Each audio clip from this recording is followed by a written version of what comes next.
Hola, ¿qué tal? Muy buenos días, buenas tardes, buenas noches, depende de cuándo estén revisando este material en la plataforma del aula virtual o YouTube.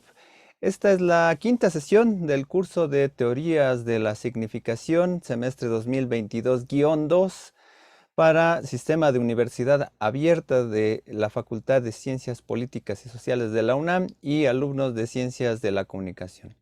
Les doy la más cordial bienvenida a todos los asistentes que nos están acompañando. Son alrededor de 5 o 6 personas.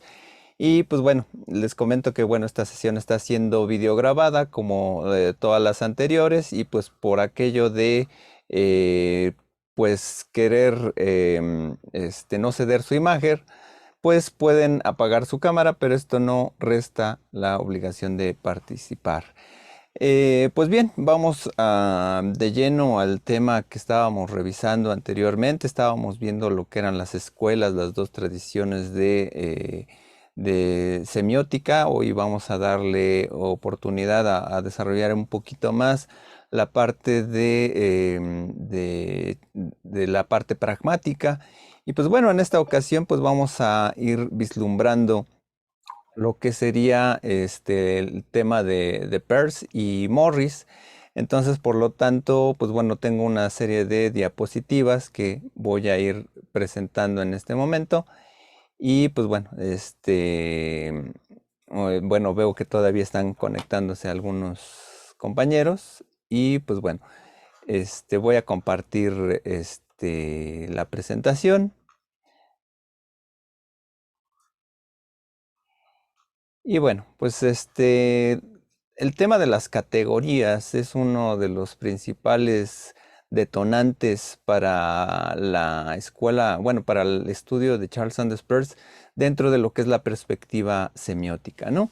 Dentro de los grupos de filósofos, ¿no? Peirce es uno de aquellos pocos estudiosos de la lógica y de la filosofía que se van a adentrar al tema de lo que son las categorías, ¿no? Que un grupo muy reducido que por ahí, pues obviamente principalmente es Aristóteles y Kant, ¿no? Y por ahí un poquito Hegel.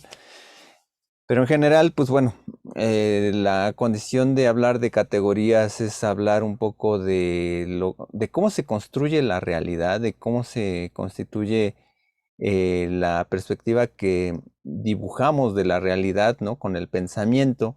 Y en ese sentido, pues bueno, va a valer la pena un poco la reflexión de cómo desde las categorías vamos a llegar al tema de la significación y por obviamente si conectamos la parte de la significación, pues vamos a ir vislumbrando la condición obviamente comunicativa, sobre todo en el aspecto de Charles Morris, que es uno de los principales exponentes también de esta escuela pragmática, que vinculan mucho el tema de la semiótica con la dimensión pragmatista o interaccionista simbólica, ¿no? Que ya veremos en las láminas, ¿no? De dónde proviene este personaje también. Pero, pues bueno, vamos a ir de lleno a esta clase, ¿no? Los objetivos de nuestra sesión será proveer las generalidades del proyecto de Peirce en cuanto a categorías, determinar en este sentido cómo sería la visión triádica de Peirce y ubicar la trascendencia de la perspectiva de Charles Morris en la semiótica. Asimismo, bueno, vamos a precisar elementos sobre la semiótica desde la perspectiva conductista de Charles Morris y conocer las divisiones formales de la semiótica. En este sentido, pues bueno, vale la pena hablar un poquito de Charles Sanders Peirce, este sabio de Cambridge, ¿no? Y pues bueno, Charles Benjamin, bueno, es este personaje, pues bueno, es hijo de Benjamin Peirce, que es un matemático, ¿no? Muy conocido en Norteamérica. Y pues bueno, Peirce estudia en Harvard en el 55, ¿no? Su formación como tal es de químico, ¿no? Vamos a ver cómo influye la química en gran parte en sus definiciones. Y nos vamos a dar cuenta que, pues bueno, es un personaje muy curioso, ¿no?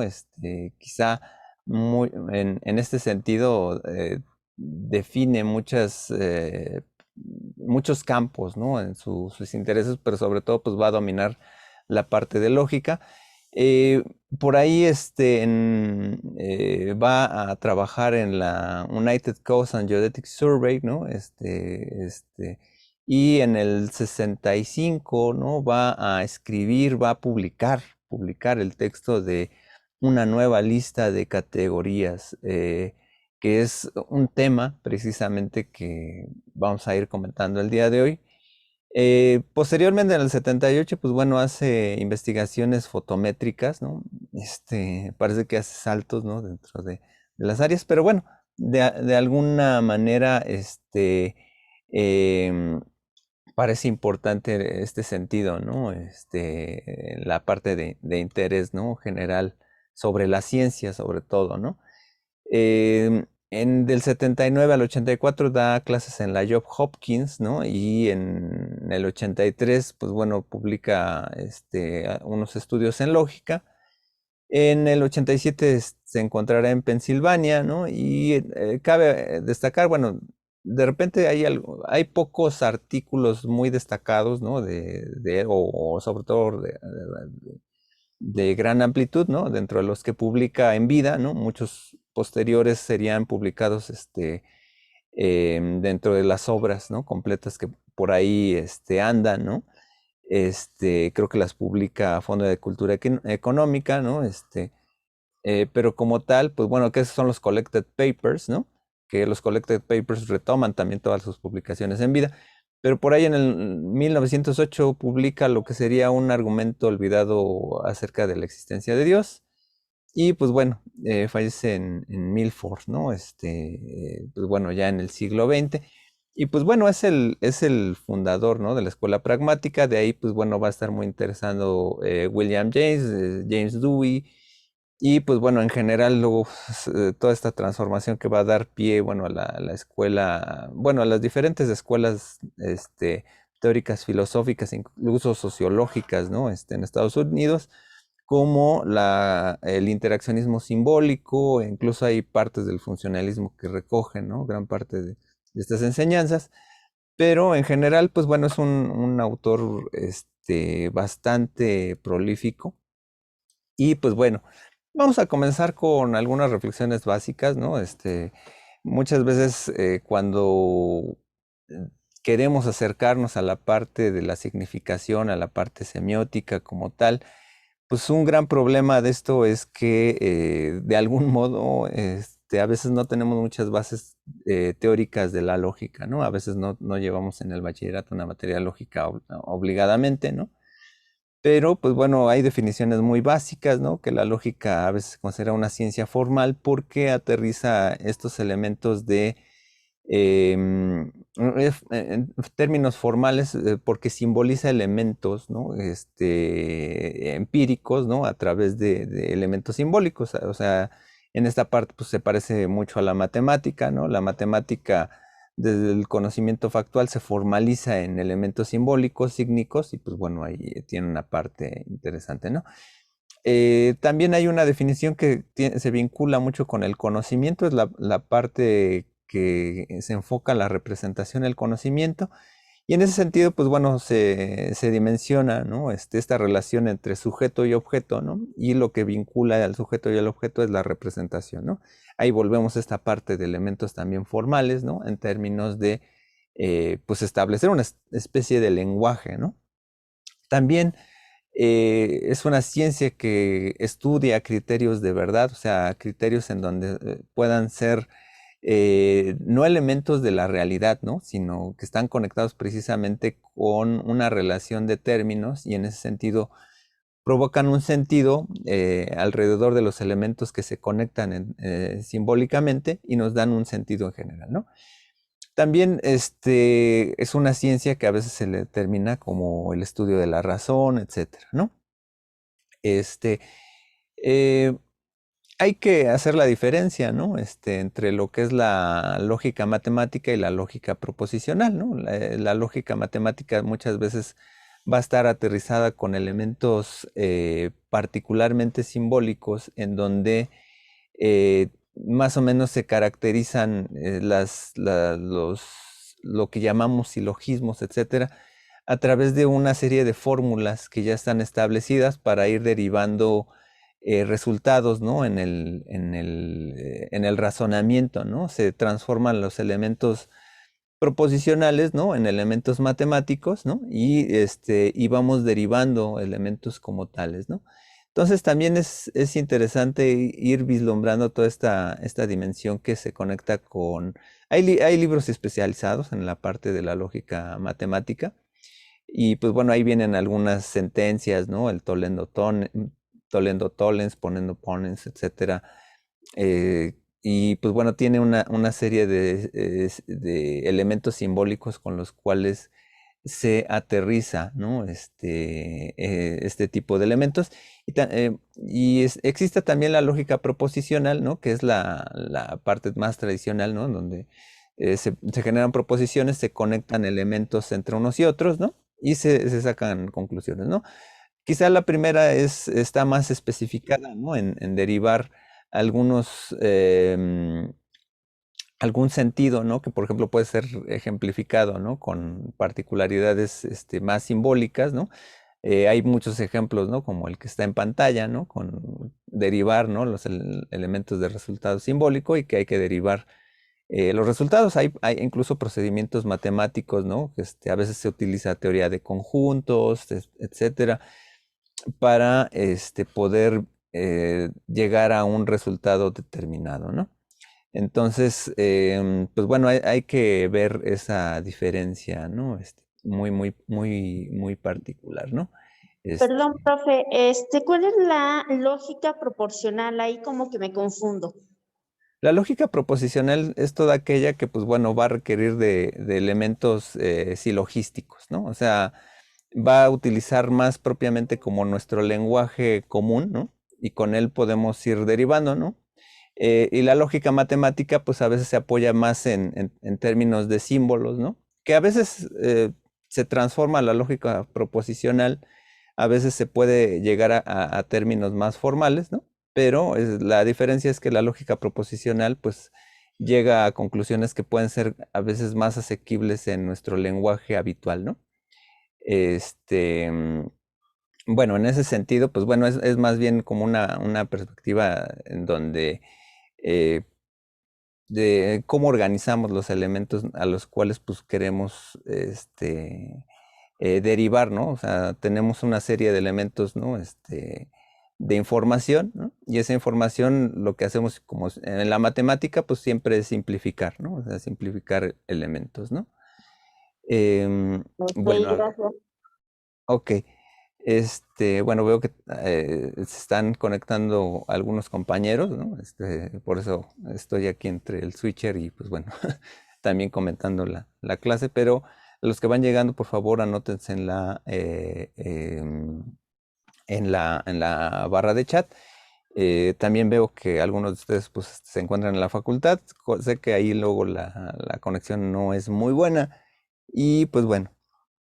Y sí, bueno, Daniela sí dice, la lógica proposicional nace de la filosofía. Pues sí, bueno, técnicamente, en ese sentido, pues bueno, es como la parte básica, bueno, la parte aristotélica, pues precisamente comienza a veces, se conecta a veces con cuestiones de lo que son las categorías y las categorías a veces incluso se conectan hasta con cuestiones hasta metafísicas, ¿no? De cómo se organiza la realidad, ¿no? Entonces, pues sí, o sea, de hecho la lógica como tal es a veces un derivado de lo que es la filosofía. De hecho, bueno, yo todavía recuerdo que es- estudié en el viejo plan de estudios del CCH.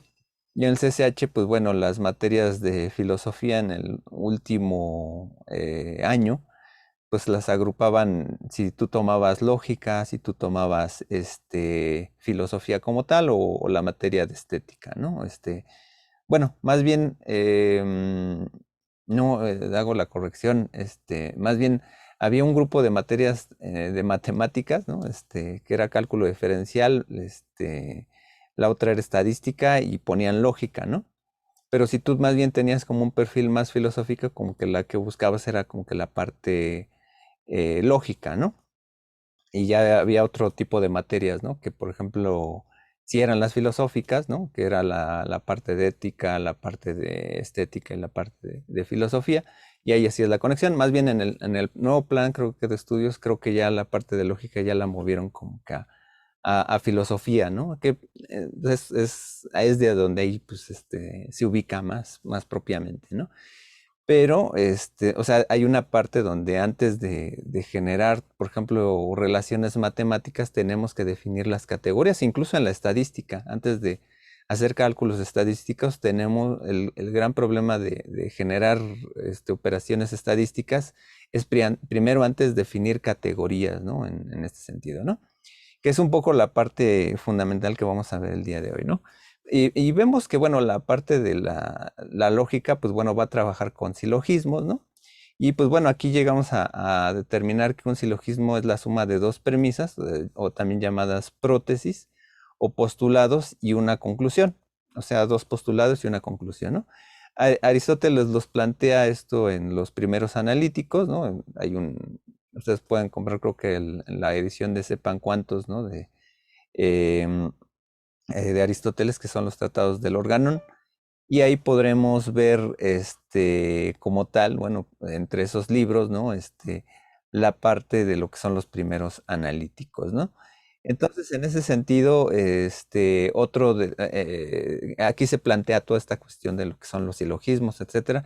Y ahí lo que aplica es lo que es la derivación, cómo de ciertos elementos de información yo puedo sacar un resultado determinado, que es la apodixis, y en este sentido, Aristóteles va a privilegiar entre los modos de conocimiento, ¿no? Que es la inducción, la abducción y la deducción, va a privilegiar lo que es la deducción, porque señala que el conocimiento va a estar establecido a partir de las generalidades para hacerlo más concreto en casos determinados, ¿no?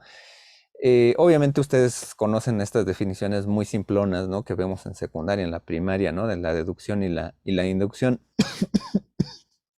Perdón. Em, y que se establece estas definiciones de lo general a lo particular y de lo particular a lo general.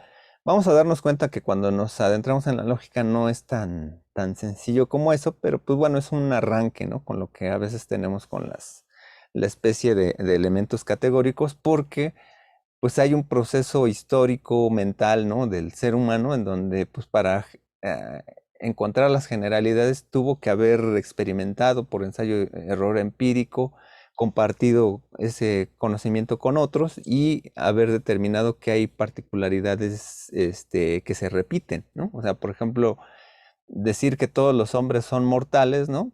Pues a lo mejor es un razonamiento que a lo mejor nos puede parecer muy obvio, ¿no? O que todos los seres vivos son mortales, ¿no? Pues fue a partir de un proceso de observación, ¿no? Proceso de observación empírica que se conecta a veces no necesariamente con toda la inducción, pero sí a partir de ciertos casos, ¿no? Fue determinado ese patrón de repetición, ¿no? Entonces, ahí, pues, estos elementos, ¿cuál fue la primera forma de establecer conocimiento? Pues, bueno, va a ser imposible, pero se establece, ¿no? Una repetición, ¿no? En la deducción, ¿no? Pero también van a haber casos, ¿no? En donde, por ejemplo, muchas veces en la sociología o en las ciencias sociales, ¿no? Se habla del conocimiento empírico analítico, ¿no? Y entonces ahí determinas una población base, ¿no? Un universo determinado, ¿no? Y a partir de ese universo, pues, generas deducciones, ¿no? A partir de ese campo, ¿no? Entonces, hay veces que esto se puede mezclar, ¿no? Y la abducción, pues, obviamente, cualquier tipo de conocimiento, pues, obviamente va a estar conectado, ¿no? En este sentido, pues, bueno, vale la pena ir viendo, ¿no? Cómo va estableciendo esta preeminencia de la deducción Aristóteles, ¿no? Y pues bueno, vamos a ver que en un silogismo, pues bueno, concluir es derivar un juicio sobre otros dos, ¿no? O sea, simplificamos a través de la información que tenemos, ¿no? Y pues bueno, la conclusión afirma un concepto, o sea, es una condición predicativa sobre otro concepto que es un sujeto, gracias a un tercero. O sea, hay dos elementos que se unen gracias a una terceridad, ¿no? Entonces estos dos se van a empalmar, o sea, son dos elementos que tenemos dos enunciados, ¿no? Van a haber correlación entre esos dos enunciados y entonces se interrelacionan, entonces podemos hacer una relación triádica que la vamos a simplificar entre lo que son tres tipos de términos, ¿no? Que es el término medio, el término mayor y término menor, ¿no? Pero, y cuando se establece esta relación entre medios, ¿no? Se hace el término medio, ¿no? Sobre lo que son estos dos extremos, ¿no? Extremi, ¿no? O sea, el mayor y el menor, ¿no? Se van a conectar. Ahorita lo vamos a explicar con más detalle, ¿no? Esto es como la cuestión de conceptos, ¿no? Por ejemplo, tenemos este enunciado, ¿no? Todos los hombres son falibles, ¿no? Los sabios son hombres, ¿no? Los sabios son falibles, ¿no? Entonces, ¿qué es lo que vemos aquí? Bueno, voy a usar la pluma, ¿no? Aquí para, em,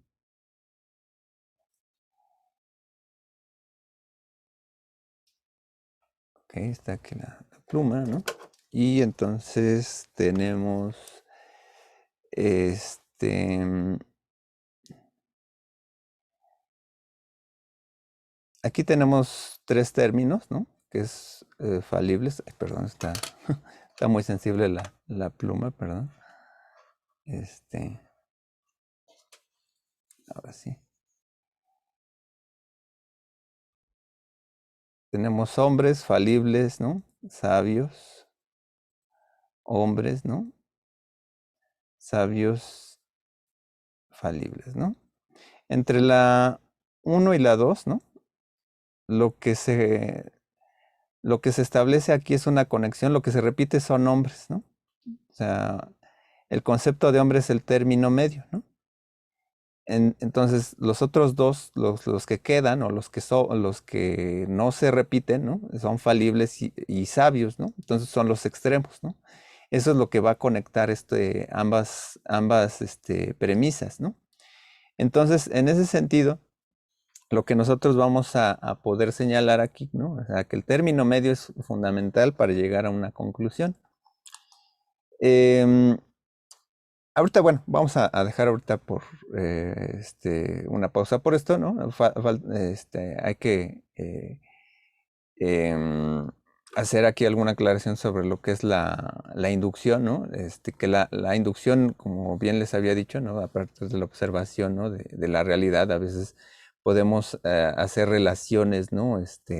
De casos, pero no nos permite conocer todo el universo, ¿no? O sea, voy a poner un ejemplo, ¿no? Muy burdo.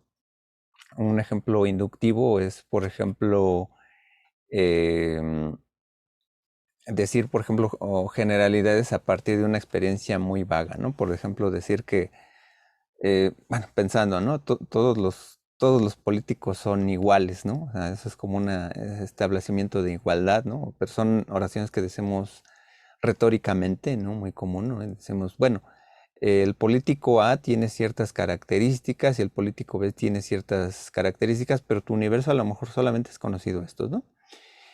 Se puede establecer cierta generalidad, ¿no? A veces, ¿no? Pero no puedes determinar que las personas piensen igual, ¿no? Como tal, ¿no? Entonces, no puedes determinar el universo de casos aquí, ahora, en el futuro, etcétera, ¿no? En ese sentido, pues no podemos hacer una derivativa porque tendríamos que sumar todos los casos, ¿no? Que conocemos, ¿no? Entonces, en ese sentido, no se puede descomponer ya el caso, sino que tendríamos que sumar todos los casos para llegar a una totalidad, ¿no?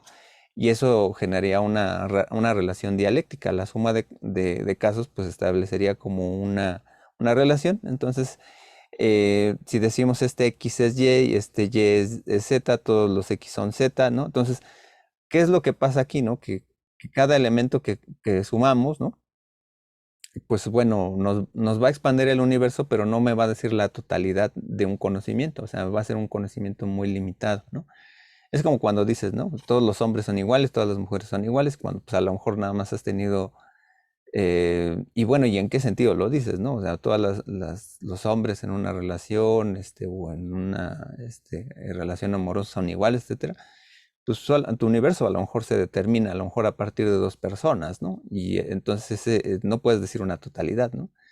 Entonces, todos los puntos de vista pues a veces son muy relativos, ¿no? Entonces, lo que tratamos es de cerciorarnos a través de este conocimiento como, pues más o menos, pues determinado, ¿no? Aquí, bueno, en otra así logística, ¿no? Pues bueno, todos los hombres son mortales, ¿no? Juan es hombre, ¿no? Juan es mortal, ¿no? Vemos que hombre es el que se repite, ¿no? Es el término medio, ¿no? Y entonces aquí tenemos tres términos, ¿no? El término medio es hombre, ¿no? Que es el sujeto, ¿no? En la primera oración, ¿no? Y predicado en la segunda, ¿no? El término mayor en este caso sería el predicado de la primera y el predicado em, en la relación en esta condición, ¿no? Y el término menor, ¿no? Sería a ver, el sujeto, ¿no? En la segunda proposición y en la conclusión, ¿no? Entonces, es lo que tratamos de establecer, perdón, es que falla un poco el equipo, por eso tratamos un poco. Establecemos, ¿no? Estas condiciones de igualdad, ¿no? Entonces, los términos mayores a veces pueden ser sujetos, ¿no? O predicados, ¿no? Eso lo va a determinar cómo se establece la dimensión, ¿no? de la conclusión o cómo se establece la relación de la conclusión.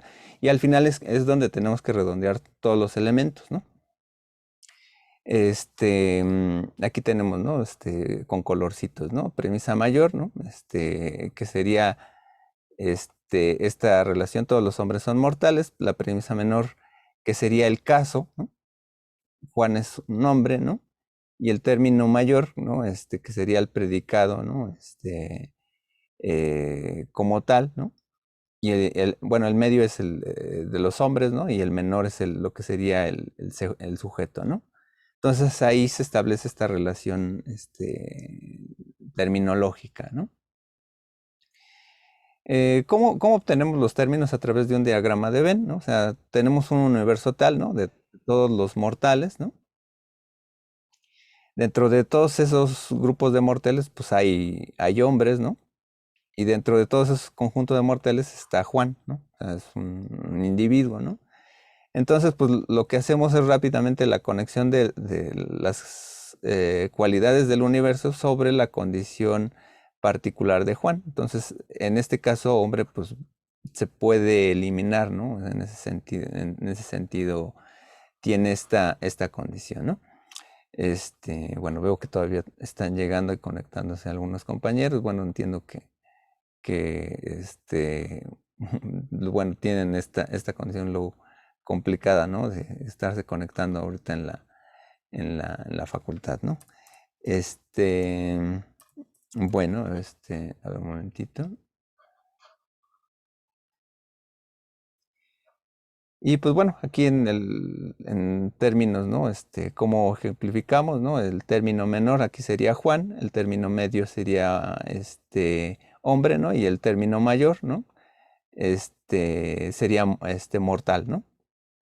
En ese sentido es como a lo mejor podríamos comprender más, de una manera más clara, ¿no? Esta conexión, ¿no? Con lo que son los tres términos, ¿no? El mayor, pues obviamente es el que está rodeando el conjunto, ¿no? El que determina todas las particularidades que están adentro del conjunto, ¿no? Y establecerían, pues bueno, toda esta relación posible, ¿no? Obviamente van a haber muchas combinaciones, ¿no? Eso lo establece Aristóteles, ¿no? En su libro. Y pues bueno, a veces puede ser que hayan silogismos, ¿no? En donde por ejemplo, en este caso, ¿no? El sujeto sea el término mayor, el término menor, ¿no? Y el predicado sea el término mayor, ¿no? Más bien el término medio, más bien sea el sujeto en la primera oración, ¿no? El término menor sea sujeto del caso, ¿no? El término medio sea predicado en la segunda oración. para resolverse en término menor y mayor, ¿no? Y así van a haber otros casos, ¿no? Mayor, medio, menor, medio, este, menor, mayor, ¿no? O sea, son combinaciones, ¿no? Y aquí es donde establecemos esta relación a lo mejor más simple, simbólica, ¿no? Por ahí les recomiendo el libro de Raúl Gutiérrez Sainz, ¿no? Que explica muy, muy a detalle toda esta parte de lo que son los silogismos, o váyanse directamente con el libro de Aristóteles, ¿no? Es un poquito complejo, ¿no? Ver toda esta condición terminológica, ¿no? Y pues bueno, algo que vamos a ver con Peirce es la cuestión de la abducción, ¿no? Que a diferencia de la inducción y la deducción, pues bueno, la abducción es un sinónimo de una hipótesis, ¿no? Aquí la diferencia es que en este caso, la premisa mayor, ¿no? La que determina como la totalidad de el conjunto, ¿no? O sea, tenemos el conjunto, ¿no? Y tenemos la condición de la condición mayor. Y entonces, pues, yo determino que a través de ese conjunto, ¿no? Pues hay algún elemento, ¿no? Y que va a ser como la premisa menor, o sea, X es un nombre, ¿no? Por ejemplo, ¿no? Yo puedo determinar X está en el conjunto de mortales, ¿no? O sea, son condiciones que a lo mejor yo puedo establecer una hipótesis del término medio que está rodeando el término mayor y el menor. Entonces, las hipótesis es información que no tenemos verificada, pero podemos establecer hipotéticamente, ¿no?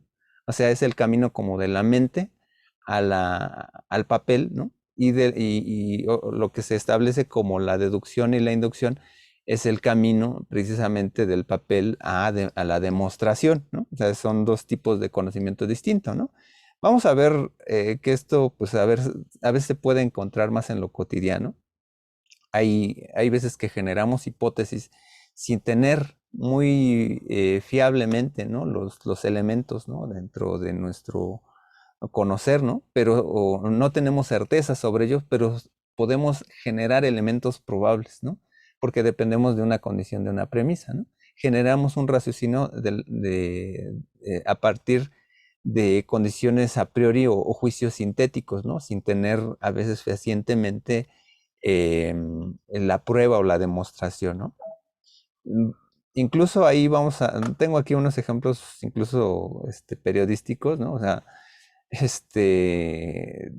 Carmen Aristegui establece un periodismo de hipótesis, ¿no? O sea, es muy hipotético, ¿no? Y aquí yo tengo, pues, el caso, ¿no? Pues de ya hace algunos años, ¿no? Donde se estableció esta condición de lo que si era o no alcohólico el expresidente, etcétera, ¿no? Pero llama mucho la atención dentro de una lógica abductiva o hipotética, se establece esta condición y que incluso va dentro de la historia de la lógica, ¿no? Pragmática, eso también va a dar pie a lo que es el falsacionismo, ¿no? Estableces una hipótesis y a ver, demuéstrame lo contrario, ¿no? O sea, o demuestro lo contrario y demuéstrame que eso es verdad, ¿no? Es una condición muy básica, ¿no? Entonces, lo que establece Carmen Aristegui, pues genera una hipótesis y el otro no la demuestra, pues no se establece un criterio, ¿no? Fehaciente, ¿no? Que eso es un poco también como a veces The Guardian a veces genera artículos, ¿no? Aquí, por ejemplo, lo planteamos, ¿no? Como en términos de investigación, ¿no? ¿Tiene o no problemas de alcoholismo el presidente? El presidente de la República, ¿no? Entonces la regla, ¿no? Dice, ¿no? Como el postulado base, ¿no? La generalidad del término mayor, ¿no? En donde se establece el conjunto, ¿no? Dice, pues la regla sería, ¿no? El alcoholismo es un problema común que afecta a muchas personas debido a su carga laboral, ¿no? Y ahí podemos decir incluso, puede ser cualquier trabajo, incluso puede ser la presidencia, cualquier cargo público, y entonces, pues bueno, ahí se estableció, bueno, aquí son frases, creo que literales, ¿no? De Aristegui, ¿no? No hay nada ofensivo cuando alguien, si es que fuese el caso, atraviesa por un problema de esta naturaleza, ¿no? Entonces ahí, desde la regla, se establece una conclusión, ¿no? O sea, como que en vez de pasar al caso, se va directamente a la parte de la conclusión, o sea, desde la totalidad, ¿no? De la parte del conjunto, ¿no? pues establece una relación conclusiva, ¿no? Sin establecer una determinación, de término medio, ¿no? O sea, se establece una posibilidad, ¿no? Y entonces la cuestión posiblemente a demostrar es la condición del caso, ¿no? El presidente tiene una carga laboral y presión del trabajo, ¿no? Entonces ahí es como más o menos se establece esta especie de razonamiento, por lo cual puede ser muy efectivo en la prensa, ¿no? O sea, se generan hipótesis, ¿no? Generas dudas razonables y es así como en el pensamiento de la gente, pues genera esa hipótesis y si el otro no demuestra lo contrario, pues bueno, se establece esta condición hipotética, ¿no? Es así como más o menos podemos aterrizar que está la condición. En este caso sería refutar la hipótesis. Dice, ¿tiene o no problemas de alcoholismo el presidente de la República? ¿O debería realmente la propia presidencia de la República dar una respuesta clara, nítida, formal al respecto? No hay nada ofensivo cuando alguien, si es que fuese el caso, atraviesa por un problema de esta naturaleza. Eso lo dijo Carmen Aristegui, creo que, bueno, ya hace algunos años, ¿no? Ahí en el sexenio, ¿no? De Calderón, ¿no? Y pues bueno, ahí está esta nota, ¿no? De Dulce Olvera del 2020, ¿no? De cómo se retoma toda esta información, ¿no? Pero, pues bueno, hasta aquí, pues bueno, no sé si hay alguna duda de estas tres categorías, ¿no? Bueno, más bien de esos tres modos de conocimiento, perdón, de lo que es la inducción, la deducción y sobre todo la abducción, que es el tema como que fundamental, ¿no? Ya ustedes revisaron también este texto de Sherlock Holmes y Peirce, ¿no? Estaban por ahí en los textos recomendados de la plataforma. Entonces, no sé si alguien tenga alguna duda, pregunta, comentario. ¿Todo bien?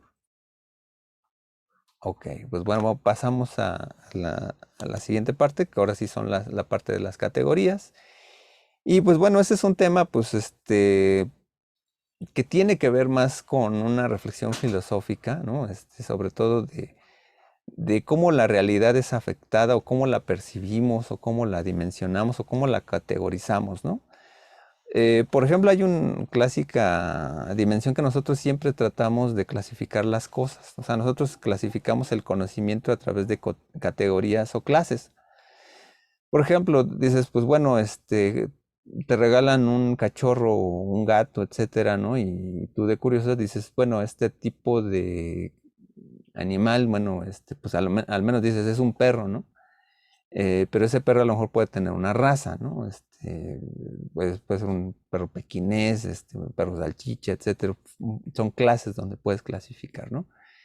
La clase, pues como tal es perro, ¿no? Pero esta clase, pues está anclada a otra clase que pueden ser los mamíferos, ¿no? Y los mamíferos pueden estar dentro de lo que es el reino animal, ¿no? Y el reino animal dentro del mundo vivo, etcétera, ¿no? Y así podemos ir determinando las categorías, ¿no? Siempre la categoría es una condición que a un determinado elemento va a ser afectado por una condición predicativa, ¿no? Por un aspecto del es, ¿no? O sea, es una condición del ser, ¿no? O sea, cualquier cosa que exista va a estar afectada por una condición. O sea, yo puedo decir que, bueno, estoy viendo ahorita hay una estatua, ¿no? De Aristóteles, ¿no? Y pues puedo decir, es una estatua, ¿no? Y es de metal, ¿no? Puedo determinar que está cerca de un edificio, etcétera, ¿no? O sea, está afectada por la condición predicativa. Y en este sentido, pues bueno, va a ser interesante, ¿no? Que la sustancia desde Aristóteles va a estar accidentada, ¿no? O sea, como que toda la realidad está afectada por algo, ¿no? Y en ese sentido, incluso también nos hace como hasta una reflexión hasta metafísica, ¿no? O sea, cuando, por ejemplo, determinamos con una palabra la realidad, la asimilamos, ¿no? Desde algún aspecto, ¿no? Desde el aspecto de esta forma, ¿no? Si yo, por ejemplo, comienzo a ver, ¿no? A buscar, ¿no? De qué está compuesta la materia, ¿no? Llego a los átomos y luego los quarks, etcétera, ¿no? Pero lo interesante de esto es que la realidad la concebimos por las palabras. O sea, cuando yo veo una mesa, pues no veo los átomos, ¿no? Sino que veo la totalidad en su conjunto, ¿no? Es una mesa, es una silla, etcétera. Entonces la forma más o menos va a estar afectando como que a la parte sustancial, ¿no? Entonces, pues bueno, Aristóteles nos pone 9 categorías, ¿no? Que son ahorita las vamos a ir viendo, por ejemplo, con este ejemplo de la mesa, ¿no? Que por ejemplo es una mesa, ¿no? La mesa es una, ¿no? O sea, ahí puedo decir en ese sentido con el verbo es, ¿no? En términos de cualidad, puedo decir la mesa es café, ¿no? Puedo decir también la mesa es de madera, etcétera, ¿no? Puedo ver una relación con otras cosas, ¿no? La mesa es más grande que las sillas, ¿no? O más grande que la lámpara, ¿no? Puedo decir la mesa está al lado de la pared en una condición de lugar, ¿no? Puedo decir la mesa ha durado un año o me la regalaron hace un año, etcétera, ¿no? Puede ser una situación, la mesa está al revés, está chueca, ¿no? A veces está inclinada o bueno, lo que sea, ¿no? Hay una situación particular, ¿no? Puede tener una condición, tiene una lámpara arriba o puede tener ahí, pegado ahí algo, ¿no? Puede estar ahí, con un aspecto, ¿no? Añadido, ¿no?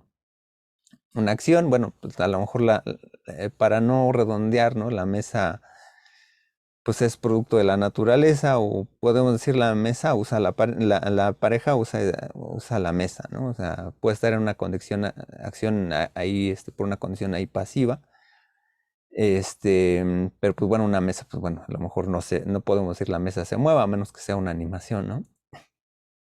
Puede decir una condición de pasión, ¿no? La mesa está quebrada, ¿no? Está nueva, etcétera, ¿no? Son elementos con los cuales Aristóteles, pues bueno, reflejaba estas condiciones de que la categoría en sí misma, pues es como la condición sustancial, hay una condición sustancial que ya no puede ser, que es la base como para generar las clases, ¿no? O sea, las categorías en específico, ¿no? Entonces, en ese sentido, eh, pues la sustancia es inalcanzable, pero solo es alcanzable a través de las categorías, ¿no? O sea, más allá, pues no puedo determinar, pues bueno, como incluso de la filosofía, de los universales, ¿no? Desde que está constituida la realidad, ¿no? Y bueno, pues llegamos, es un salto, ¿no? Y con Emmanuel Kant, ¿no? Varios siglos después, que va a estar interesado también por esta condición. Y pues bueno, él va a establecer, bueno, que las cosas en sí, los números, están conectados porque nosotros los implicamos a través de una perspectiva de nuestra forma de ver, etcétera, ¿no? Nosotros somos sujetos cognoscentes que representamos la realidad desde cierto punto de vista, ¿no? Aquí pongo el ejemplo, pues, de una representación de una jirafa, ¿no? Y que pues bueno, pueden haber dibujos diferentes de la jirafa, pero si lo vemos, ¿no? Como que a veces los planos son muy parecidos, ¿no? Como que lo vemos de lado, ¿no? Cuando nos dicen pinta una jirafa, como que es lo más fácil de dibujar, ¿no? Porque es la repetición, la condición de la cosmovisión, ¿no? O sea, lo sintetizamos muchas veces así, pero raramente pues no, buscamos un contraplano, ¿no? Una perspectiva diferente, ¿no? A menos que, pues, bueno, ahí los artistas son los que siempre buscan formas diferentes de ver la realidad, por eso tienen que provocar, ¿no? En ese sentido, ¿no? Y pues bueno, en ese sentido, pues bueno, planteando, ¿no? Cómo la realidad, bueno, era para Kant, ¿no? Pues bueno, también la va a aplicar a la condición de la lógica. Lo que va a hacer Kant es que pues, va a trabajar lo que son las categorías en 4, que en realidad las va a subdividir en 3 en cada uno. Pero toda esta condición predicativa, pues para no abundar más, ¿no? O sea, las condiciones en que vemos un objeto determinado en la realidad, pues lo vamos a clasificar en categorías a veces muy lógicas en este sentido, ¿no? En términos de unidad, pluralidad, totalidad, realidad, negación, etcétera, ¿no? Pero en general sus categorías bases son cantidad, cualidad, relación y modalidad. Y entonces lo que va a llegar a ser Peirce es que va a decir la realidad se clasifica solamente en 3 elementos, ¿no? Lo que son la condición de lo que es la primeridad, la secundidad y la terceridad, que en sí mismo parecen muy complejas, pero son un poco simples si lo vamos estudiando, ¿no? Desde qué perspectiva lo va a relacionar, ¿no? Sabemos que Peirce era químico y como químico, pues sabes, establecemos, ¿no? Que para hacer un compuesto, ¿no? En la química, ¿no?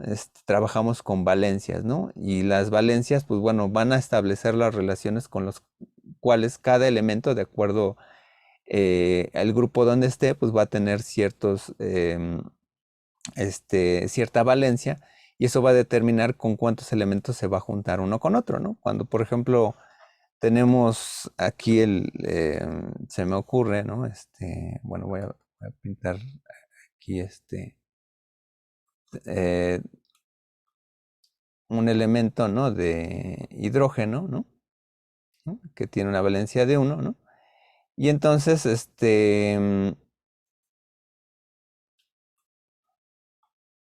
tenemos 2 oxígenos, ¿no? Que respecto al oxígeno, ¿no? Se puede establecer esta relación, ¿no? Hay una relación de 1 con la valencia que bueno, invertimos, ¿no? Esta condición, ¿no? De las valencias, ¿no? De las cualidades con las que tiene el hidrógeno, con las cuales se puede mezclar cuántos elementos de oxígeno puede tener, ¿no? Entonces ahí establecemos un hidrógeno por cada 2 elementos de oxígeno, ¿no? Entonces hay una relación, ¿no? Entre 2 y 1, ¿no? De acuerdo al grupo en donde esté, ¿no? Bueno, recuerden sus clases de química, ¿no? Que ponían, ¿no? Los grupos hidrógeno, litio, sodio, potasio, francio, ¿no? Bueno, así, ¿no? Carbono, germanio, etcétera, ¿no? Establecíamos, aprendernos, ¿no? Las valencias, ¿no? De acuerdo al grupo en donde estaba, ¿no? El carbono, pues tiene un valor de 4, ¿no? Entonces, pues, va a establecer siempre relaciones, determinadas de acuerdo a su valencia, ¿no? Entonces, eh, lo que va a establecer Peirce, ¿no? En esta relación similar con la filosofía, ¿no? Es que todo lo que tenemos en la cabeza, ¿no? Le va a llamar fanerones, ¿no? Pero todo lo establecemos con una relación de valencias en las condiciones predicativas, ¿no? Entonces, esta condición de valencias, ¿no? Eh, las va a simplificar en donde va a determinar que hay enunciados, ¿no? Que establecen la posibilidad predicativa de alguna sustancia determinada. Por ejemplo, ahí tenemos el enunciado de la estufa, ¿no? La estufa como tal, ¿no? Pues es una sustancia determinada. Y en donde yo, por ejemplo, aquí tengo una condición de una valencia de 1, ¿no? Porque, o sea, tiene un espacio posible aquí a centrarse, ¿no? En esta condición predicativa que digo es negra, ¿no? Cualquier cosa, ¿no? Que yo pueda establecer, ¿no? En esta falta, ¿no? Pues yo le puedo poner la mesa, la casa, etcétera, ¿no? Pero solamente yo voy a poder establecer esa condición, o sea, a partir de esta condición de es negra, ¿no? Entonces, el predicado afecta, por ejemplo, en este caso a la estufa, ¿no? Siendo la estufa la sustancia y el verbo permite la relación dada entre ambos, ¿no? La estufa establece una relación monádica, ¿no? O sea, tiene una valencia monádica esta relación de es negra, ¿no? El verbo como elemento sin categoremático son elementos que no tienen un significado propio, sino que se tienen que relacionar con elementos, ¿no? Sujetos o objetos, ¿no? Es una especie de elemento que no determina salvo que esté acompañado de un predicado, ¿no? En esta condición, pues aquí tenemos como un grupo de elementos que tendrían una valencia de 1, ¿no? Esa valencia de 1 va a estar acompañado en este sentido con la condición de la estufa, ¿no? Digo, aquí es donde a veces, muy inocentemente creímos que nos vamos a a estudiar comunicación y a veces no hay matemáticas o ciencias, pero sí las hay, ¿no? O sea, hay que hacer estas conexiones, por eso a veces luego no se comprenden muy bien. Bueno, a veces lo difícil de Perses no es, no es solamente aprenderlo, sino más bien tratarlo de explicar y bajarlo, ¿no? A los términos, ¿no? Pero aquí es una proposición monádica, ¿no? Es negra, ¿no? Pero van a haber otro tipo de enunciados, ¿no? Que, por ejemplo, si yo establezco, por ejemplo, una condición, ¿no? de un verbo con una proposición, ¿no? Por ejemplo, el verbo ser con una proposición determinada, puedo decir estar para o estar hacia, ¿no? Etcétera. Esta conexión verbal, ¿no? Me establece una relación de dos elementos, ¿no? Que debe de ser construida, ¿no? Con una condición substancial, ¿no? Y otro elemento, ¿no? Otro elemento que puede ser un objeto, pero pues bueno, también puede tener una condición substancial, ¿no? O sea, las ollas, ¿no? Y la estufa, ¿no? Son sustancias diferentes. Entonces pueden haber enunciados, ¿no? Que pueden establecer relaciones diádicas, ¿no? En este sentido, esta es una posibilidad de un enunciado con elementos vacíos que tiene una valencia de dos elementos, ¿no? Que se pueden cubrir. Puedo decir las ollas están con la estufa, ¿no? Pero bueno, ahí tendría que cambiar ahí el verbo, ¿no? Pero es una condición que me establecería, ¿no? Dos elementos a rellenar. También existen enunciados que pueden ser más complejos, ¿no? Por ejemplo, yo puedo ser está con para, ¿no? Para calentar, ¿no? Puede ser, ¿no? Y aquí ya tengo como una proposición triádica, o sea, una proposición con valencia de tres, ¿no? O sea, porque hay tres elementos vacíos que yo los puedo rellenar, ¿no? Podría decir, sin ser totalmente verificable, solamente por la condición de la redacción, ¿no? Por ejemplo, el guisado está con las ollas para calentar la estufa, ¿no? Bueno, no tendría sentido, pero estoy rellenando de alguna manera los espacios vacíos, ¿no? Ya en la condición de la intención es donde vamos a entender que cuando hablamos, ¿no? Hay veces en que los enunciados los podemos descomponer en relaciones diádicas o monádicas, pero cuando nos comunicamos, estamos estableciendo también una intención. Establecemos una condición determinada, ¿no? Pues para establecer un significado viable, ¿no? Dentro de un conocimiento determinado, ¿no? Aquí es muy específico, ¿no? La estufa está con las ollas para calentar el guisado. Hay una intención determinada, ¿no?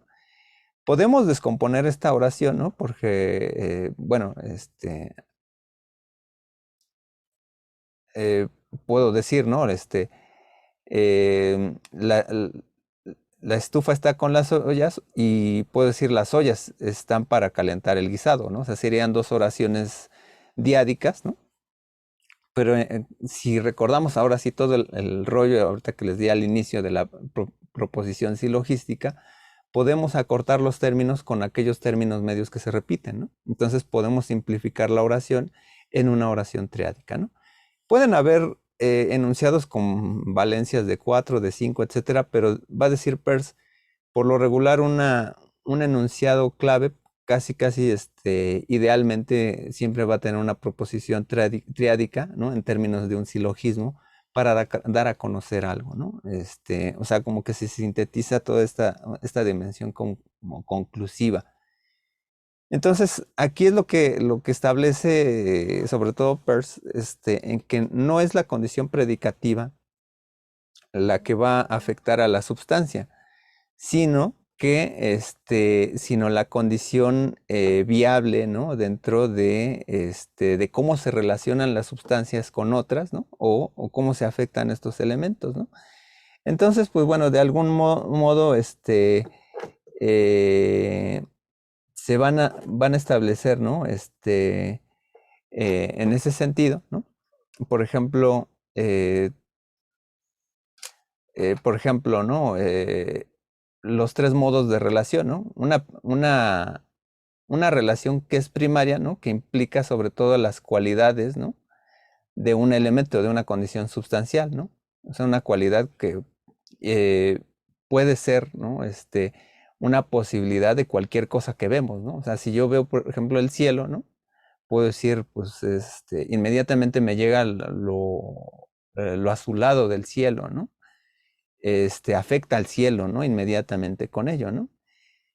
Puede haber otra condición de relación como una condición de hecho, ¿no? O sea, como decir, estoy viendo el cielo, ¿no? En este momento, ¿no? Estoy en esa condición, ¿no? Y puedo decir, el cielo que estoy viendo es azul, ¿no? Entonces porque el cielo siempre se ve azul, ¿no? O sea, puedes establecer, ¿no? Una relación de posibilidad, ¿no? En la condición de cualidad, ¿no? Una condición secundaria que es como una parte empírica, ¿no? Inductiva, y una tercera que es una condición deductiva, ¿no? Entonces ahí es donde se derivan lo que es la primeridad, la secundidad y la terceridad. La primeridad como una abducción, la secundidad como una inducción y la terceridad como deducción. Así es como va a establecer precisamente la relación de los elementos. O sea, si volvemos, por ejemplo, a nuestro enunciado, ¿no? Es que deductivamente nosotros vamos a acomodar mejor los elementos substanciales para poder, ¿no? Establecer estas relaciones como tales, ¿no? Entonces, ahí es donde vamos a poder muy fácilmente establecer estas relaciones como para decir, bueno, es un enunciado que se puede llenar de esta manera, ¿no? Y hay condiciones que también juegan con el tiempo, ¿no? En la primeridad siempre se da el presente, es como actual, ¿no? En la secundidad siempre reflexionamos hacia el pasado, ¿no? Respecto de cómo es mi experiencia con las cosas, ¿no? Y la terceridad, por un método científico, siempre trata de pronosticar que eso que estoy viendo, pues da una regularidad, por lo tanto es una condición que puede suceder más viablemente, ¿no? O sea, si yo ya tengo, por ejemplo, un conocimiento de cómo funciona el ARN, el DNA, sé cómo funcionan las vacunas, ¿no? Entonces puedo establecer como una terceridad, ¿no? En la deducción, si yo me pongo la vacuna del COVID, ¿no? Anti-COVID, ¿no? Voy a tener más defensas, ¿no? Para cuando yo me enferme, ¿no? No me hace inmune, pero por mi conocimiento científico, ¿no? Puedo determinar y pronosticar que no voy a tener un daño grave, ¿no? Es una condición que a veces establecemos relaciones de condición de acuerdo a la información que nosotros tenemos. Entonces, bueno, por un lado implican las categorías, las maneras en que pensamos el pensar de los objetos que se encuentran a nuestro alrededor, ¿no? La mejor manera de pensar los objetos son a manera de proposiciones, ¿no? Es decir, eso que estoy viendo, ¿qué es lo que estoy viendo, ¿no? De hecho, cuando uno va al terapeuta, ¿no? Y tenemos dudas, preguntas, etcétera, pues establecemos estas relaciones viables, ¿no? Las proposiciones las descomponemos en clases, ¿no? O sea, en clases, decir, qué elemento estoy clasificando ahí, ¿no? Por ejemplo, de aquí viene toda esta condición cuando, por ejemplo, en los silogismos no hay conexión de términos medios y entonces establecemos falacias porque debemos de hacer relaciones coadyuvantes, ¿no? Entre la proposición 1 y la proposición 2. Si no estaríamos generando falacias, ¿no? Que no tienen conexión una con otra, ¿no? O sea, no podemos establecer, ¿no? Si en una generalidad yo estoy estableciendo relaciones a lo mejor sobre características de perro, no la puedo aplicar en casos de gatos, ¿no? Entonces, si quiero a veces entender a lo mejor lo que estoy tratando de decir, es descomponer en clases, o sea, en elementos más generales, a lo mejor no de perros, pero sí a lo mejor de mamíferos, ¿no? Entonces ahí en esa condición de clases, ¿no? La subclase de mamíferos es perros, pero si a lo mejor estoy trabajando, ¿no? Con una condición animal, ¿no? De mamíferos, sí ya puedo aplicarlo a un caso diferente, ¿no?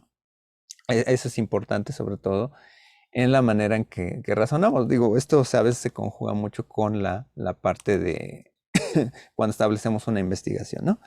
Y en general, pues bueno, esta es la parte como de entender, bueno, desde dónde vienen estas relaciones categóricas para pairs, ¿no? O sea, desde Aristóteles, ¿no? De cómo se afecta predicativamente a la sustancia, pues para pairs va a ser cómo se afectan las relaciones con esa sustancia, ¿no?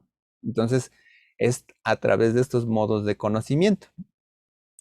Por eso, realmente, cuando hablamos de semiótica, pues se habla más de un carácter más de ciencia que de una condición, pues simplemente de un análisis determinado, ¿no? En términos del discurso, porque la semiótica, pues es algo todavía más grande, ¿no? Entonces, hay signos en todas partes, hay signos en todas las ciencias, y la semiótica es una ciencia más, ¿no? Que es algo que ahora sí pasando, ¿no? A la parte diferente, ¿no? Que sería la parte de Charles Morris, ¿no? Vamos a romper un poco esta dimensión lógica y la vamos a transponer a la visión psicológica conductual. Obviamente, pues bueno, tras la obra de Peirce, se establecieron varios autores, ¿no? Que fueron una referencia básica para el pragmatismo, entre ellos pues William James, James Dewey y pues obviamente Charles Morris, ¿no? Es importante señalar que fue un proceso paulatino que derivó de las interpretaciones de este sabio de Cambridge, Peirce, y de algún modo los modelos mentalistas lógicos pasaron a la orden de la psicología y hacia tintes positivistas, ¿no? O sea, fines positivistas en donde se establecería más una condición, pues más bien de evidencia, ¿no? En Peirce era todavía una condición, pues obviamente determinada, ¿no? Como muy mental, ¿no? En términos de la mente, ¿no? Pregunta, bueno, comenta Daniela Cid, ¿no? Pero cuando llegamos a comprender el término medio, ¿no hace esto eh, no hace esto muestre su propia incomprensibilidad? No entiendo, bueno, no sé a qué te refieras, ¿no? O sea, si eh, porque bueno, el término medio en la lógica lo que establece es la conexión de dos tipos de información dadas en enunciados, ¿no? Que las podemos conectar, ¿no? Si no hay, más bien el término medio es em, lo que puede hacer comprensible, ¿no? Cuando hay términos que son diferentes, ¿no? Pues más bien puede ser incomprensible una relación, un silogismo, ¿no? Más bien es lo que pasaría, ¿no? El término medio, pues bueno, es finalmente un carácter que afecta al caso, ¿no? Y a o bueno, que lo presenta la condición de la premisa mayor, ¿no? Y el caso, ¿no? Entonces ahí es donde se establecería esta dimensión, ¿no?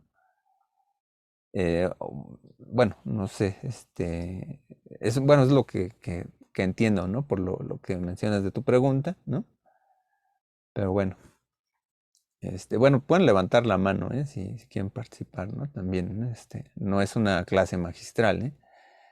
Este, y disculpen si voy a veces muy rápido, pero bueno, es también por tratar de pues, relacionar los contenidos, ¿no? Bueno, Charles Morris, bueno, es otro personaje, ¿no? Él tiene otra característica, fue un ingeniero, ¿no? De la Northwestern University, nace en 1901, tiene su doctorado en la Universidad de Chicago con George Herbert Mead, que le sonará por ahí que es este personaje del interaccionismo simbólico. Y pues bueno, fue un profesor en Rice University, también en la Universidad de Chicago, presidente de del APA, no, bueno, no la misma, de la misma asociación de psicología de la forma de citar. Establece en el 38 los fundamentos de la teoría de los signos, ¿no? También en el 46 establece otro texto muy parecido que son signo, lenguaje y conducta, y pues bueno, el 58 y 71, pues profesor de la Universidad de Florida. Pero bueno, este personaje, pues bueno, obviamente retoma mucho de las bases de Herbert Mead, ¿no? Charles Morris, pues bueno, en este sentido, pues de la ingeniería trató de buscar más bien referencias más bien en términos de la comunicación, etcétera. Y pues llegó a dar, ¿no? Con esta parte de cómo precisamente se deriva, ¿no? La conexión de la comunicación en el sentido de cómo se significan las cosas, ¿no? Retoma muchos elementos de Peirce, ¿no? En el sentido pragmático, ¿no? En la transformación de la significación, de Ogden y Richards, el triángulo semiótico, de Bertrand Russell, ¿no? La visión de la filosofía analítica, ¿no? De Rudolf Carnap, ¿no? Pues bueno, también hay dimensiones ahí filosóficas, ¿no? Sobre la condición simbólica. Bueno, digo, bueno, la relación ahí lógica, ¿no? De Cassirer, pues bueno, esta definición del hombre como animal simbólico. De Sapir, pues bueno, sus investigaciones como antropólogo lingüista, perdón, y la visión conductual de Blomfield, ¿no? También de Jacobson va a retomar toda esta visión funcional, ¿no? Formalista, ¿no? De los elementos del mensaje. Pero la perspectiva al final que va a tomar, pues, o se va a subrayar en Morris, pues bueno, es una psicología conductual, ¿no? Y desde cierto punto de vista, pues va a poner como una especie de jerarquía, ¿no? O sea, en lo general, la semiótica es lo que determina las ciencias, ¿no? Es una ciencia de los signos que puede desarrollarse con el máximo provecho sobre una base biológica, especialmente dentro del marco de la ciencia de la conducta, ¿no? Pero pues al final va a establecer, ¿no? Que pues bueno, sin signos no hay ninguna ciencia, ¿no? Y entonces, pues bueno, en Fundamentos de la Teoría de los Signos, ¿no? Pues trata de conjuntar pues todo lo referente al estudio de los signos para problematizar los alcances de la semiótica, establecer las dimensiones de la semiosis y la semiótica, y reflexionar sobre los problemas filosóficos y lingüísticos alrededor de la disciplina, ¿no? Va a establecer que la semiótica es el organón de las ciencias, ¿no? O sea, ya, bueno, si bien Peirce había establecido que la semiótica era sinónimo de lógica y pues bueno, no hay ciencia que no utilice la lógica, pues bueno, Peirce va a incidir en que la ciencia de la semiótica, pues bueno, es una ciencia más, pero también es el organón de la ciencia. O sea, todas las ciencias van a requerir del estudio semiótico, ¿no? Y pues bueno, su división, a diferencia de Peirce, que era el objeto, el interpretante y el representamen, pues va a retomar algunos elementos de ahí, los va a resignificar y pues bueno, va a estar ahí estableciendo lo que son estos 5 elementos, ¿no? Que sería el vehículo signo, que lo retoma ahí de Leibniz, ¿no? Que sería como el elemento como del representamen. El designatum y el denotatum, que hacen referencia como a lo que sería el objeto en Peirce, pero lo establece más bien como como la parte del contenido, ¿no? De lo que tiene el vehículo sígnico, y el interpretante y el intérprete, ¿no? El interpretante, pues bueno, es como una reacción de la conducta, ¿no? Y el intérprete, pues obviamente es el personaje, ¿no? El que está afectando el signo, ¿no? Por ejemplo, tenemos un vehículo signo, ¿no? Juan le habla a Pedro, ¿no? Está ahí hablando, ¿no? Dentro de ese vehículo signo hay un tema de conversación que es un examen, ¿no? Le está diciendo, pues bueno, qué es lo que tiene el examen, ¿no? Qué es lo que va a ver, ¿no? Digamos que Juan es un año mayor que él, ¿no? Y pues ya pasó esa materia, ¿no? Y le dijo, pues bueno, pues la materia de matemáticas, pues vas a ver operaciones, eh, pues no sé, algebraicas básicas, ¿no? El, pues a lo mejor de operaciones de primer grado, etcétera, ¿no? Y bueno, y ahí pues precisamente, ¿no? Bueno, el tema es un examen, ¿no? Sería como el designatum, ¿no? Como la parte general, ¿no? Y el denotatum hace referencia específica a elementos que derivan, ¿no? De ese objeto de interés, ¿no? O sea, en ese sentido, pues los temas del examen, ¿no? O sea, ese sería el denotatum, ¿no? Lo que se está viendo en el examen, ¿no? El interpretante, pues obviamente es la respuesta conductual, ¿no? De Pedro, entonces se va a preparar para ese examen, ¿no? Es como la respuesta de la conducta, ¿no? Si bien Peirce como que establecía como que el interpretante es como el hábito, en Morris, pues bueno, va a ser como que la respuesta conductual, ¿no? Es como una conducta, ¿no? Y el intérprete, pues es Pedro, ¿no? Entonces ahí se establece como una relación totalmente mecanicista, ¿no? A diferencia de lo que veíamos con Peirce. Entonces hay una inspiración conductista de Bloomfield, ¿no? Donde pues ahí tiene un modelo ahí de hablante emisor, acto de habla, oyente receptor, ¿no? Etcétera, donde deriva precisamente esta visión esquemática, ¿no? En Perspective como que lo hacíamos mucho alusión precisamente como que a la dimensión como a los elementos químicos, ¿no? Donde se veía toda esta, como en la animación que se veía ahí, ¿no? Cómo se van mezclando, ¿no? Los elementos unos con otros. En este caso como que hay un elemento detonador y todo se transforma, ¿no? Entonces en ese sentido, pues bueno, ahí viene ahí todo este proceso lineal de la comunicación. Y pues bueno, vemos aquí que lo que establece Morris, ¿no? A diferencia de Peirce, ¿no? Que era la gramática, la lógica y la retórica, pues va a ser una relación más bien entre las condiciones que establecen los signos, ¿no? Una relación de signo y signo, genera implicaciones entre uno y otro, ¿no? Cómo se correlacionan, son relaciones sintácticas, ¿no? ¿Qué relación puede tener un sujeto, un adverbio, un artículo, etcétera? Pues son conexiones en donde pues, son condiciones de sintaxis, ¿no? Cuando hay una relación de signo y objeto, pues bueno, hay una relación semántica que puede designar o denotar algo, ¿no? Señalar algo o hacer énfasis en un elemento de ese objeto, ¿no? Y una condición pragmática porque establece una relación de signos y usuarios, ¿no? De cómo se expresan las cosas, ¿no?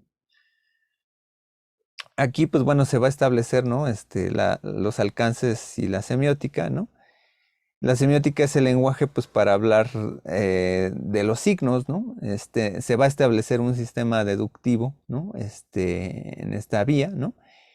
Y así se establece una especie de metalenguaje con la semiótica y sus divisiones como la semiótica pura. O sea, la semiótica pura, pues, es, em, pues, obviamente una relación totalmente mentalista, pero esta tiene que ser aterrizada en una parte de lo que es la semiótica descriptiva, ¿no? O sea, una cosa es lo que mentalizamos de que nos provoca un signo y otra cosa es cómo lo explicamos con palabras, ¿no? Hay como una visión ahí ligeramente pues translingüística que hacemos también con la lógica, ¿no? O sea, aunque queremos hablar del razonamiento, pues esto lo traducimos en palabras, ¿no? Lo formalizamos.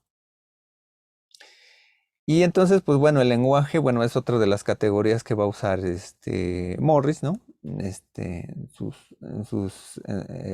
sus conceptos, ¿no? Si se aplica, bueno, a la dimensión del lenguaje, digo, si se aplica esta dimensión de semiótica al signo, pues también es aplicable el lenguaje, ¿no? Lenguaje y semiótica van a estar conectados, ¿no? Va a decir que el lenguaje es un sistema de signos interconectados, ¿no?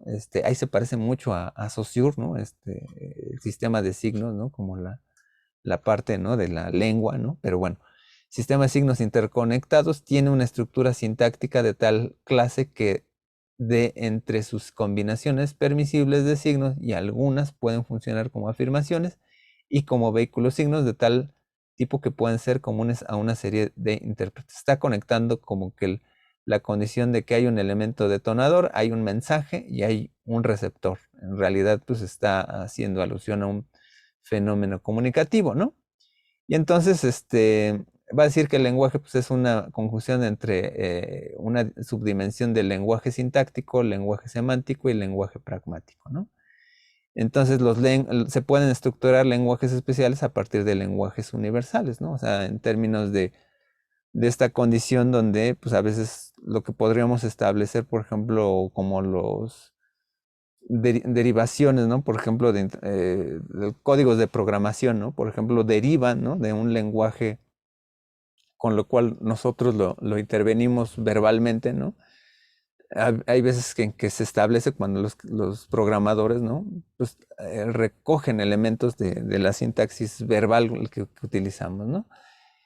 Hay un control dual de la lingüística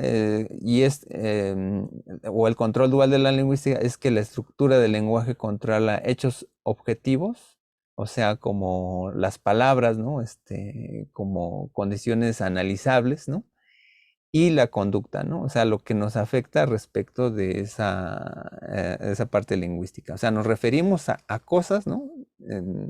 Como tales, ¿no? O sea, lenguajes objetos, o sea, con las palabras podemos designar, ¿no? La mesa, la silla, etcétera, pero también podemos establecer emociones o condiciones que establecen condiciones psicológicas, ¿no? O sea, eh, aunque, por ejemplo, te dices, ve por las tortillas, ¿no?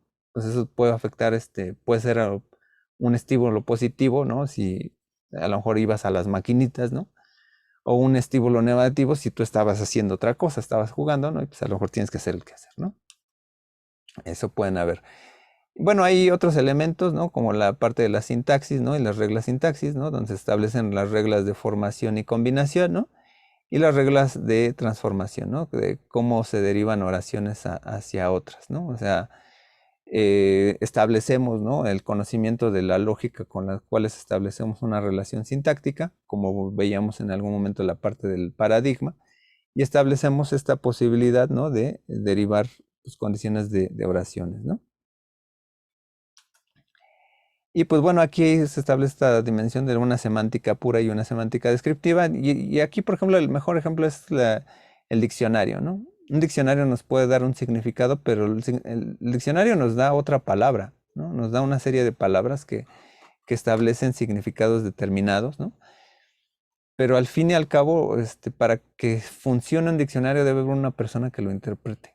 O sea, debe haber una persona que lo aterrice a un conocimiento claro y específico, ¿no? O sea, la semántica pura, pues a veces es incontenible, o sea, pues, es viva, ¿no? O sea, como que se establece, ¿no? En la vida, ¿no? Y la cuestión de la semántica descriptiva, pues obviamente se va a aterrizar en una condición de cómo damos las reglas dentro de esa semántica que pues establece una explicación de qué es lo que significa tal cosa o tal cual, ¿no? Pero establecemos nuevamente nuevos vehículos sígnicos, ¿no? Y aquí, bueno, hace una clasificación de tipos de signos, ¿no? Que son muy parecidos como al signo, al icono, al índice, al símbolo en las reducciones, que de aquí vienen algunas cosas que a veces afectan más la interpretación de Peirce, pero esto es muy particular de Morris, ¿no? Que son los signos indéxicos, ¿no? Que por ejemplo cuando hay tipos de signos que señalan algo, ¿no? Una señal, un índice, etcétera, ¿no? Hay signos caracterizadores que ya tienen un establecimiento más universal, ¿no? Como elementos simbólicos, ¿no? Que pueden ser polisémicos, pero se aterrizan en un elemento. Y pueden haber signos universales, ¿no? Que denotan cualquier cosa, ¿no? Entonces ahí es en la parte de la caracterizador, en la parte de signos caracterizadores y signos universales, ¿no? Pues bueno, es como la apertura, ¿no? Como que los universales pueden ser como más como un icono en las reducciones interpretativas luego de Peirce, ¿no? Como el símbolo, pues a veces ahí es donde se establece más parecido a la definición de símbolo de Peirce, ¿no? Y el indéxico, pues como al índice, ¿no? Pero, pues bueno, es un establecimiento de los tipos de semiosis que establece Morris, ¿no? Y pues bueno, establece, bueno, que hay tipos de pragmática, que hay unos que establecen simplemente a la significación y otros a la comunicación. Y es lo que en algún momento pues, se puede definir que pues no todos los elementos que observamos, ¿no? Nos comunican algo, ¿no? O sea, si yo veo un árbol, pues me puede significar algo, ¿no? De acuerdo a mi cosmovisión, de acuerdo a mi cultura, le pongo el nombre de árbol, ¿no? Pero hay elementos como un cartel donde pues, si yo veo una fotografía, pues ahí alguien me está comunicando, se trata de un árbol, ¿no? Si lo viera muy exegéticamente, ¿no? Desde una hermenéutica patrística, ¿no? A lo mejor todo es comunicación porque Dios está comunicando conmigo, ¿no? Pero pues bueno, eso no es verificable, ¿no? Pero en ese sentido, pues bueno, se establece que hay una dimensión significativa en todo, eso sí, en todo proceso de comunicación, pues hay significación, pero no toda significación implica que exista una comunicación. Bueno, ya casi terminamos, ¿no? Pues bueno, la postura de Morris es conductual, abandona el sentido metafísico de Peirce, ¿no? Lógico, etcétera, ¿no? Su postura logra aterrizar en términos concretos o analizables al signo, detalla las dimensiones de la semiótica como campo formal estructurado de la disciplina, y pues bueno, aquí hay recomendaciones si quieren revisar, ¿no? Tratados de lógica de Aristóteles, ¿no? El estudio ahí de Francisco Larroyo ayuda mucho, ¿no? Para clarificar muchas dudas, ¿no? Este texto de En torno a la filosofía de la comunicación, ¿no? De Juan Benavides Delgado, ¿no? Por ahí se puede conseguir, creo que en internet, ¿no? El lenguaje, estructuras, modelos, procesos, esquemas de Eliseo Díez Itza, ¿no? También creo que está por ahí en internet, en Google Books, si no mal recuerdo. Raúl Gutiérrez Sáenz, Introducción a la lógica, es un texto fundamental, ¿no? Pues bueno, es de bachillerato, pero sirve mucho, ¿no? Para clarificar muchas dudas, ¿no? Como los términos, ¿no? Que he estado diciendo, ¿no? Falacia o razonamiento incorrecto, ¿no? Laura es una página ahí de internet, ¿no? Introducción a la lógica de Carlos Muñoz Gutiérrez, ¿no? Está ahí en internet, ahí está, dejo la liga. Y Y pues bueno, los textos de Morris, ¿no? De Fundamentos de la Teoría de los Signos y Signos, Lenguaje, Conducta. De Peirce, pues bueno, una nueva lista de categorías, ¿no? Por ahí pueden encontrarlo en la Universidad de Navarra. También está el texto ahí interesante de un argumento olvidado a favor de la realidad de Dios. Y pues bueno, vale la pena ahí como darles una revisada. Métanse más ahí a la Universidad de Navarra, ¿no? Hay textos de Barrena, de Buchot, Jaime Nubiola, etcétera, ¿no? Ahí está la liga, ¿no? UNAP.es, GEP, Grupo de Estudios Persianos. ¿Qué más? Bueno, espacio, tiempo y categorías en Kant, también está esa página. Y, bueno, ahora sí, esta página de Darín Magnaf, la Fonda Filosófica, pueden buscarlo también en YouTube. Clarifica muy bien, más específico lo que hoy tratamos, ¿no? Sobre las valencias. Por ahí hay un video. Si mal no recuerdo, lo puse también en la plataforma. Pero este señor, mis respetos, sí es un verdadero analista de Peirce, ¿no? Pues bueno, es una eminencia este filósofo, ¿no? Ayuda mucho a clarificar la parte de Peirce, ¿no? Y pues bueno, sin más, pues bueno, dudas, preguntas, comentarios, no sé. Digo, es un tema bastante filosófico, abstracto, pero pues bueno, no sé, comentarios, ¿no? No sé, si alguien quiera dar una opinión, etcétera.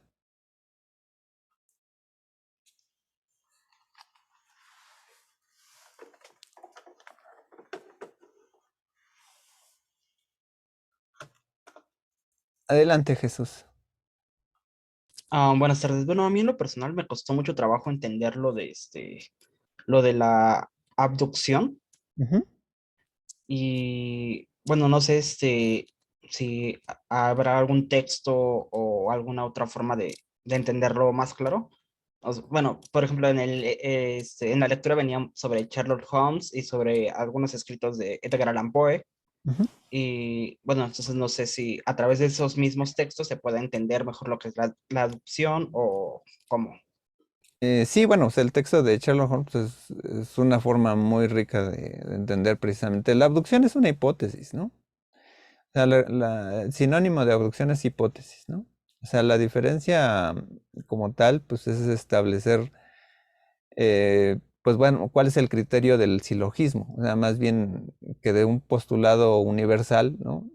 Sin tener un caso determinado, te adelantas precisamente a sacar una conclusión. Entonces, por ejemplo, no sé, estoy pensando algo que haya sucedido, ¿no? En la semana, ¿no?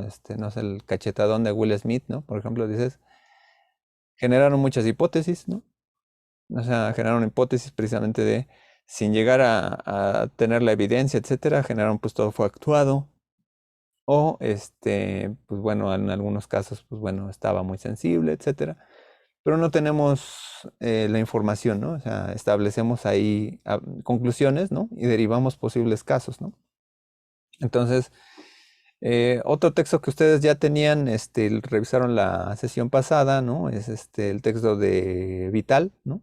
Ahí, claramente se establece toda los ejemplos, ¿no? De los porotos, ¿no? Y este poroto sale de esta bolsa, ¿no? Ahí muy claramente se establece, pues bueno, cómo se explica esta relación de los silogismos, ¿no? Yo creo que con el de Vital o si no, pues revisa la página de la Fonda Filosófica de Darín Magnaf.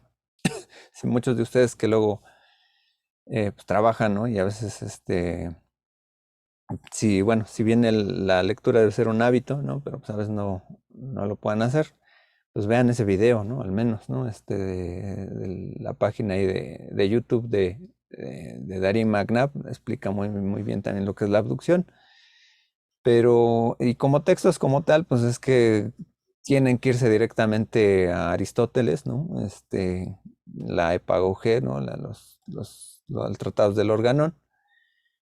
Y ya más sencillos por ahí, creo que debe estar también el libro de Sidney Mint, o no, ay, se me fue el nombre, pero era de semiótica para principiantes, ¿no? Por ahí debe estar en Google Books, ¿no? O también está en los libros luego de Amazon, por ahí luego hay libros de Amazon gratuitos. Dense ahí una vuelta, ¿no? También ahí los bajan en Kindle. Y ahí hay varios libros por ahí que pueden sacar gratuitos, ¿no? Por la otra vez ahí bajé uno de Humberto Eco para principiantes. Pero bueno, pero de este tema, pues a lo mejor habría que buscar, ¿no? Pero como tal, pues recomiendo el de Vital, ¿no? Si no lo entendieron bien la lectura pasada, ¿no? Danle una releída, ¿no? Gracias, Eh, profesor. ok, ¿alguien más?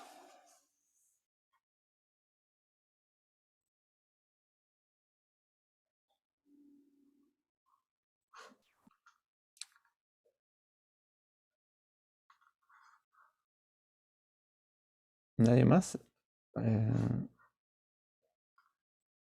Bueno, pues entonces, la grabación de la clase se recupera en mi canal de YouTube, John Her Academicus, búsquenlo así.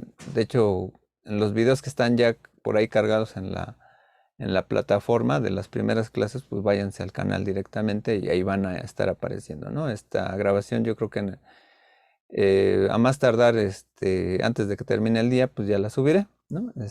Y pues bueno. ¿Alguna duda? ¿Alguna otra duda?